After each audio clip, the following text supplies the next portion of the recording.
Hey y'all, it's me, Gia Peppers. As an award-winning journalist, on-air talent, and content creator, I've met some of the most brilliant, talented, and magnetic people while hosting the More Than That audio series. And now we're taking our sonic journey from radio to TV, raising awareness about the issues that impact our communities and creating solutions to move us into the future. Welcome to a new journey of More Than That. For the first episode, we're in my home, Washington, D.C. When I think of Chocolate City, I think of Ben's Chili Bowl, U Street, the Go-Go's, and of course, Howard University. As a D.C. native and the daughter of a bison, the Yard is one of the first places I experienced Black pride and brilliance hand in hand. Howard represents a driving force of excellence with a campus that has produced Supreme Court justices, Black Panthers, and vice presidents. But as excellent as Howard is, it is still grossly underfunded. I wanted to explore the problems facing our institutions and discuss the importance of supporting all HBCUs. So I started at the Mecca. Howard University represents a driving force of excellence. It's where I experienced Black pride and brilliance hand in hand. And it was first introduced to me by my favorite person. Most know her as Dr. Gail Cherry-Peppers, Director of Oral Radiology and Associate Professor at Howard University's College of Dentistry. But for me, she's just mommy. I stopped by to find out her thoughts on the matter. All right, Mom, so we are here at Howard's campus on the Yard. Yes. Many times we have been here before over the years. Yes. And now you are working here. Why is Howard ingrained in you so deeply? Howard is a place of culture, a place of excellence. People from 31 countries. So it's exciting. So it's your fourth year? My fourth year back. That is awesome. And not only are you teaching here and you have a career here, but you graduated from here. So why was it important for you to come back and teach at the place that you learned how to be? I graduated twice. Twice? From undergrad and the college. Yes, tell us. I wanted to come back because I had a wonderful career in the military and I've learned a lot about dentistry. And I wanted to make sure the next generation performs at a very high level and knows all about the future of dentistry and how important it is to take care of our patients, to take care of our underserved patients who don't have access to care. We need financial aid for our students. We need to increase our donor pool. Dental school is very, very expensive and the students have to live. So it's very important for organizations, for community, for businesses to give to HBCUs because you're really producing excellent students and excellent professionals. Thank you so much for the great conversation. It's been wonderful. Yes. It was great to chat with my mom about her experiences, but I wanted to understand how funding works with Howard University President Emeritus, President Wayne Frederick, and Dr. Harry L. Williams, President of the Thurgood Marshall College Fund. President Wayne A.I. Frederick, Dr. Harry Williams, thank you so much for joining me today. I am honored to have you all. And I want to keep this conversational. So if there is a point that you're like, hey, I got something to say, please jump in. We have the experts here for a reason, okay? So we're talking about HBCUs. We're talking about funding them. We're talking about the education pipeline. So Dr. Harry Williams, tell us a little bit about who you are and the Thurgood Marshall College Fund. Tell us why it's so important, especially now, for our HBCUs to have the funding they need. Yeah, well, first of all, thank you for having me. And it's an honor to be here with you and also to be with the president of Howard University.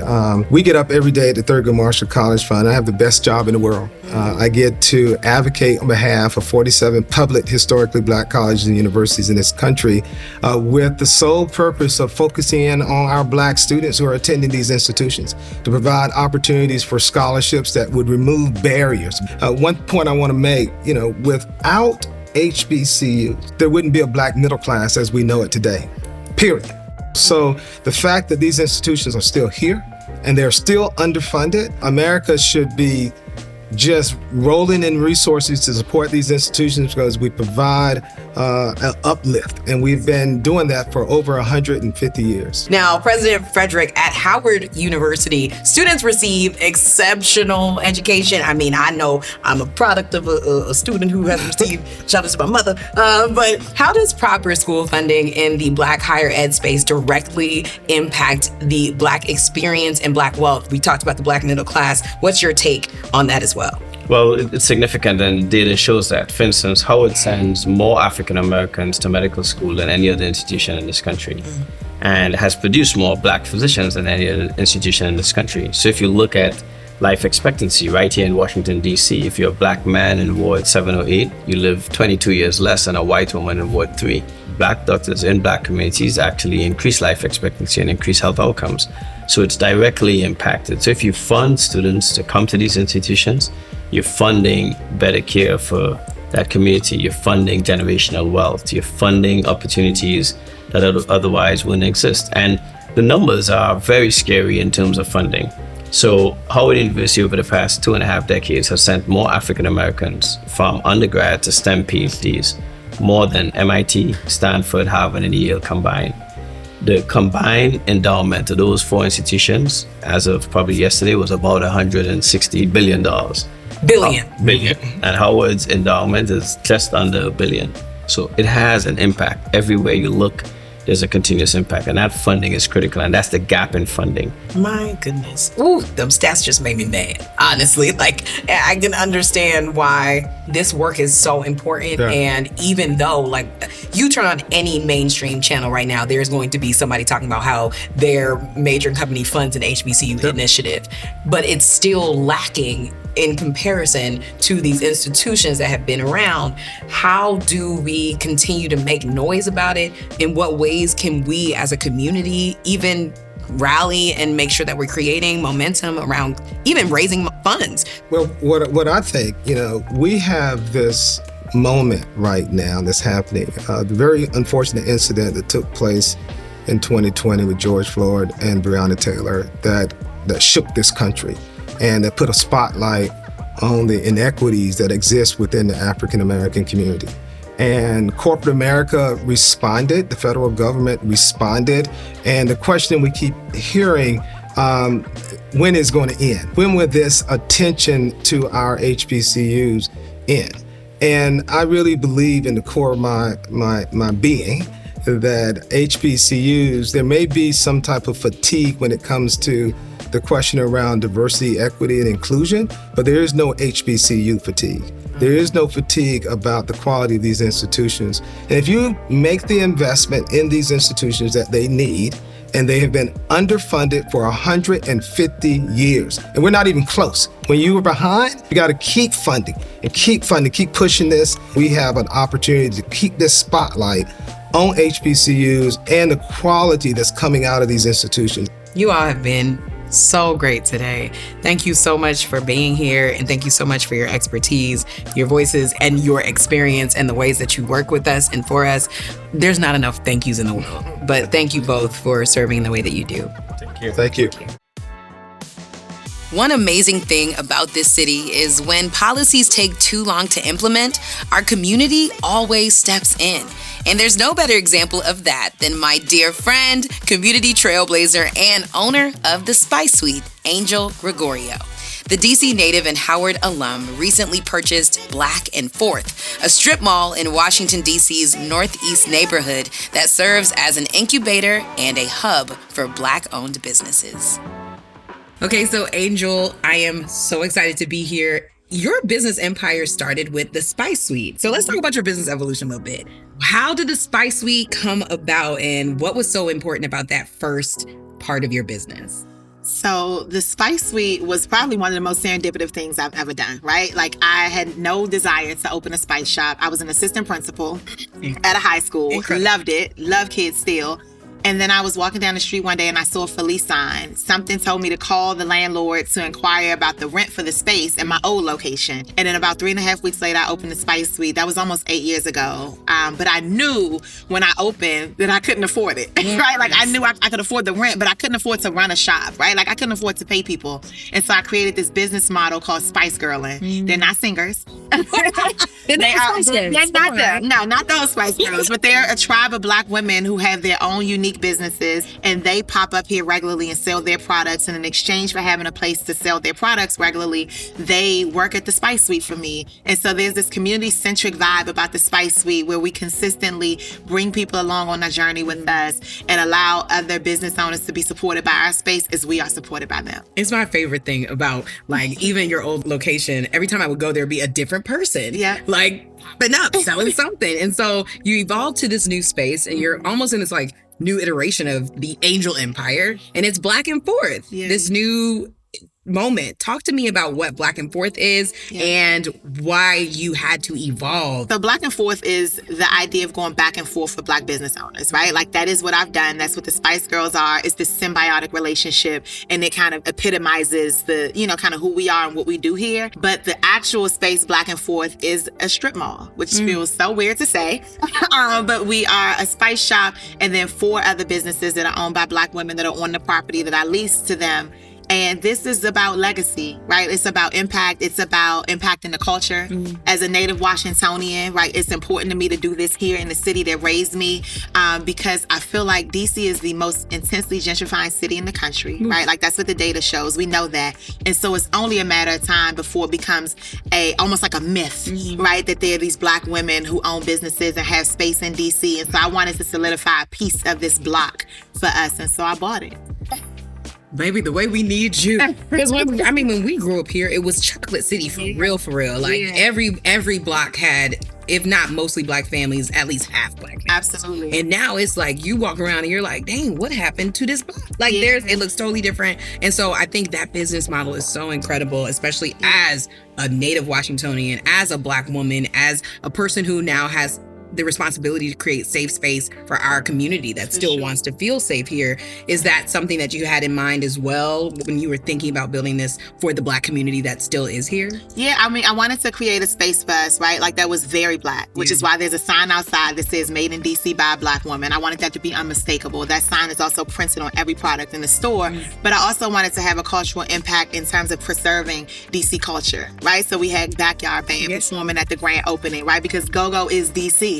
Right? Like there's some things that are just quintessentially DC. And so I want to always infuse that into this space because I don't ever want the impact of DC natives to be lost on what this city is and how we've contributed to making this city great. It's a transient city, right? Like people come here from all over the world and they stay here for different reasons. But I want people to know that there's some people that were born and raised in this city that is still here and we aren't going anywhere. Yes, and we're going to get into that. But how did having access to programs, to the robust programs that are available for our community change how this came together? And like when we think about that, especially you're a Howard grad, like how did Howard impact what you did for DC and who you are as a businesswoman? Yeah, so I think for me, I knew I wanted to purchase a commercial space, right? Like renting, I rented for 6.5 years and that just didn't feel like enough. It didn't feel like I could solidify my legacy in this city that raised me without owning a piece of it, right? I own my house, but I wanted to own a piece of this commercial space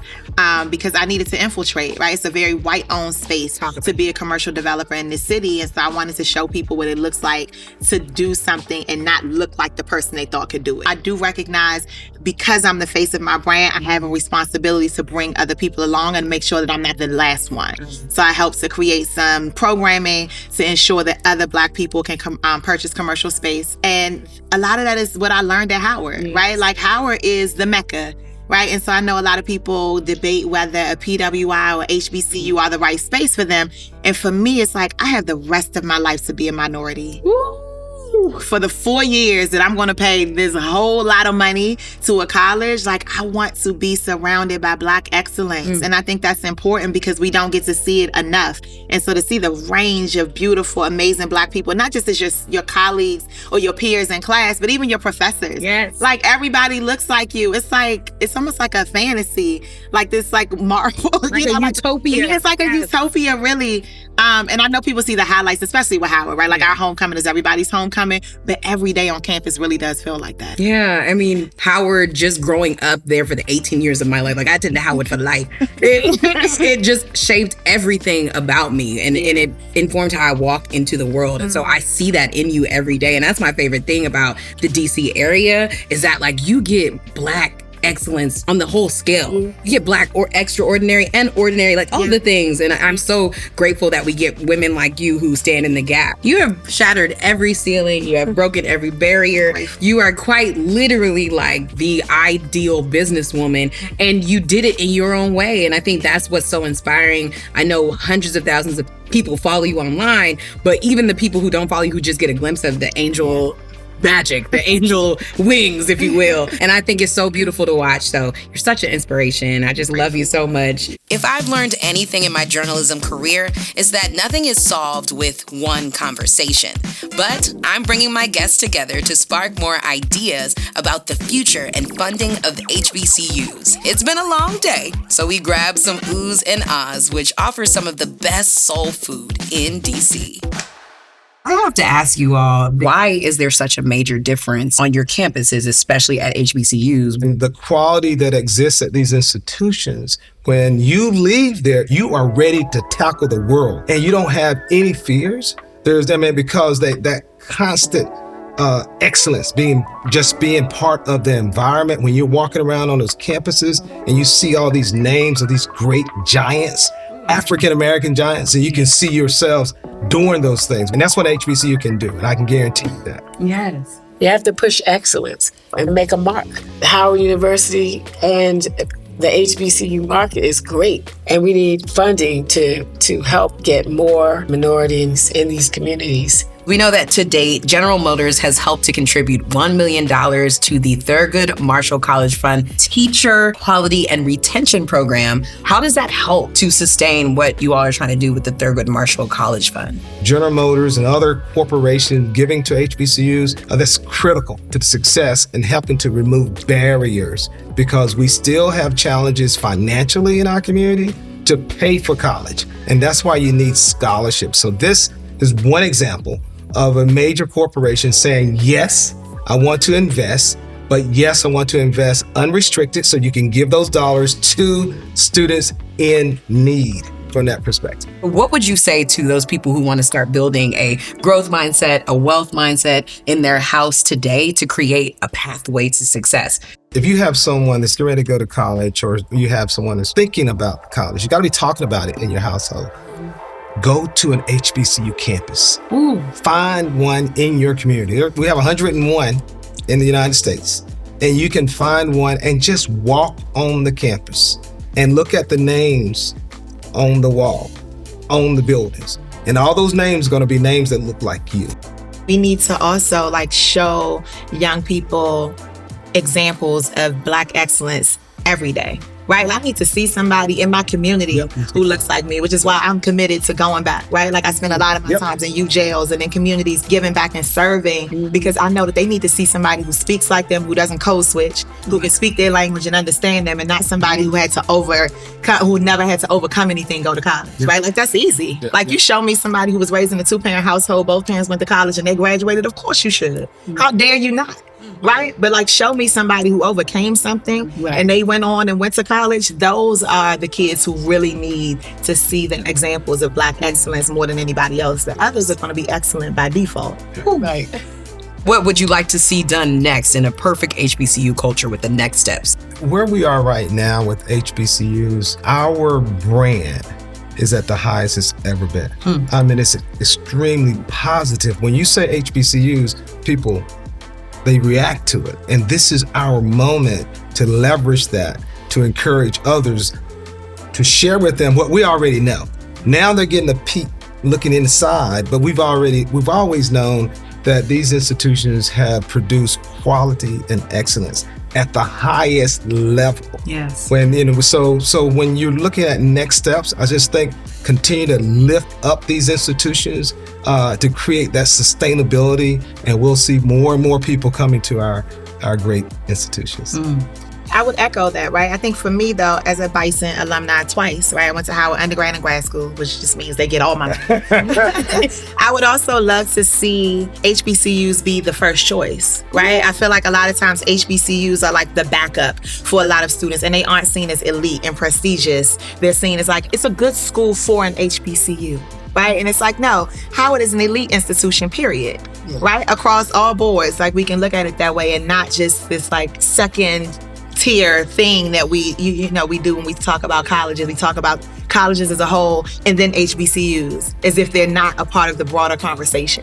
And I actually think that's changing though. Yeah. I will say, like, even some of the Gen Z students I've talked to, they're like, no, right, I'm going to an HBCU. Thank you so much, Dr. Williams, Angel, Spice Week, Gregorio, and Dr. Gail Peppers for being here today. I've loved this conversation. I could talk to y'all all day, but I'm hungry. I'm hungry too, so it's time to eat. Let's dig in.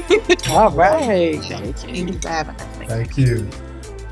Thanks again to Buick for sponsoring this episode. General Motors has helped contribute $1 million to the Thurgood Marshall College Fund to empower students and educators for success, and they're committed to doing more. If you scan the QR code below and make a contribution to the Thurgood Marshall College Fund's Teacher Quality and Retention Program, Buick will match every dollar donated up to $25,000. With your support, we can help equip the next generation of innovators at HBCUs across the country. No matter how the education system has made our rise to greatness complicated, the Black community continues to make strides. No college is perfect, but as we learned in this episode, there would be no higher education or Black middle class without HBCUs. Funding these institutions is critical. And after talking to our incredible guest, I'm hopeful that we're making progress one solution at a time. Let us know your favorite moments on all socials at More Than That Show. We'll see you in the next city.